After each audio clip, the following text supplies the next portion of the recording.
US में अगर आप एक इमिग्रेंट हैं तो ये खबर आपके लिए बेहद इंपॉर्टेंट है। दरअसल यूएस की सरकार ने SAVE यानी कि सेव सिस्टम को पूरी तरह से बदल दिया है, जिससे अब आपका इमिग्रेशन स्टेटस चेक करना और भी आसान हो जाएगा।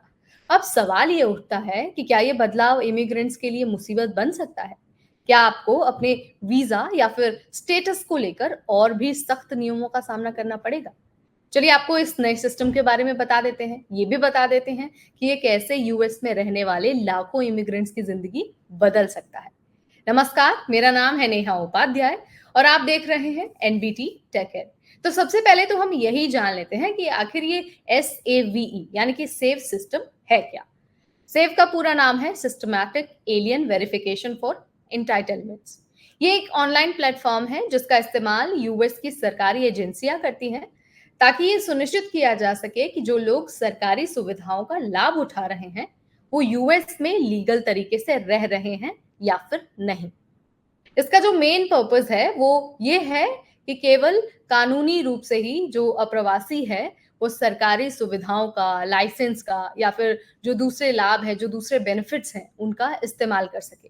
पहले क्या होता था कि इस सिस्टम को कई सारी एजेंसियां अलग-अलग तरीके से इस्तेमाल करती थी, लेकिन अब इसे बेहतर बनाने के लिए इसमें एक बड़ा बदलाव किया गया है। इस बदलाव के बाद सरकारी एजेंसियों को एक ही प्लेटफॉर्म पर सारी जानकारी मिलेगी, जिससे इमिग्रेंट का स्टेटस तेजी से और सटीक तरीके से चेक किया जा सकेगा। अब बात करते हैं कि आखिर ये नया बदलाव हुआ क्या है।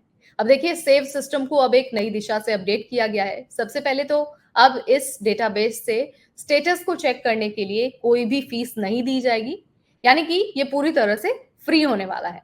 इसके अलावा पहले जो जानकारी अलग अलग जगहों पर रखी जाती थी, अब वो आपको एक ही जगह पर मिलेगी, जिससे जो सरकारी एजेंसियां हैं वो अपने काम को और भी ज्यादा तेजी से करेंगी और सही तरीके से करेंगी। लेकिन इसमें ना एक और बड़ी खासियत है जो मुझे लगता है हर किसी को पता होनी चाहिए। खासियत ये है कि ये सिस्टम अब आपराधिक रिकॉर्ड्स, इमिग्रेशन टाइमलाइंस और एड्रेस की जानकारी भी जोड़ेगा।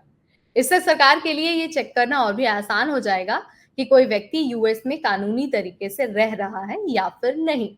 सबसे बड़ा फायदा यही है कि अब यूएस सरकार के पास ये सिस्टम होगा जो ये सुनिश्चित कर सकेगा कि गैर कानूनी तरीके से देश में रह रहे लोग वोट ना करें और ना ही टैक्स पेयर्स के पैसे का गलत इस्तेमाल हो। अब एक और सवाल उठता है। वो सवाल ये है कि ये बदलाव इमिग्रेंट्स पर कैसे असर डालने वाला है, क्योंकि आपको पता ही है यूएस में इमिग्रेशन से रिलेटेड जो भी अपडेट आता है, जो भी पॉलिसी चेंज होता है, उसका सीधा सीधा असर पड़ता है वहां पर रहने वाले लाखों अप्रवासियों, लाखों इमिग्रेंट्स पर, जिनमें भारत भी शामिल है। सबसे पहले तो अगर आप यूएस में किसी भी तरह की सरकारी मदद का, सरकारी सहायता का या फिर लाइसेंस लेने के लिए अप्लाई कर रहे हैं, तो अब आपको ये प्रूव करना होगा कि आप लीगल इमिग्रेंट हैं।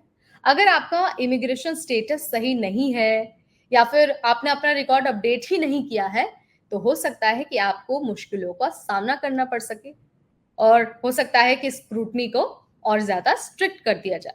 इसके अलावा अब ये भी सुनिश्चित किया जाएगा कि सिर्फ वही लोग जो कानूनी रूप से यूएस में आए हैं, वही सिर्फ लोग सरकारी सुविधाओं का बेनिफिट ले सके।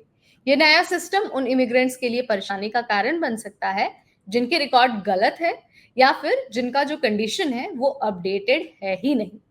ऐसे में अगर आपने अपनी इमिग्रेशन स्टेटस को सही से रजिस्टर नहीं किया है, कंडीशन को सही से नहीं बताया है, तो आपको इसे जल्दी अपडेट करना होगा। इसके अलावा ट्रम्प सरकार के दौरान जो कड़े कदम उठाए गए थे ना, ये सिस्टम उन कदमों को और भी ज्यादा मजबूत करने वाला है।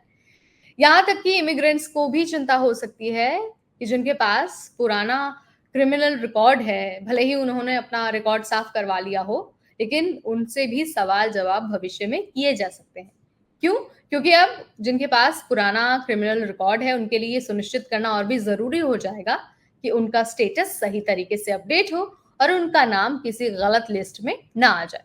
तो यहाँ पर मैंने आपको बता दिया है कि कैसे यूएस में इमिग्रेंट्स के लिए ये नया बदलाव काफी ज्यादा अहम होने वाला है और लाखों इमिग्रेंट्स को प्रभावित भी करने वाला है।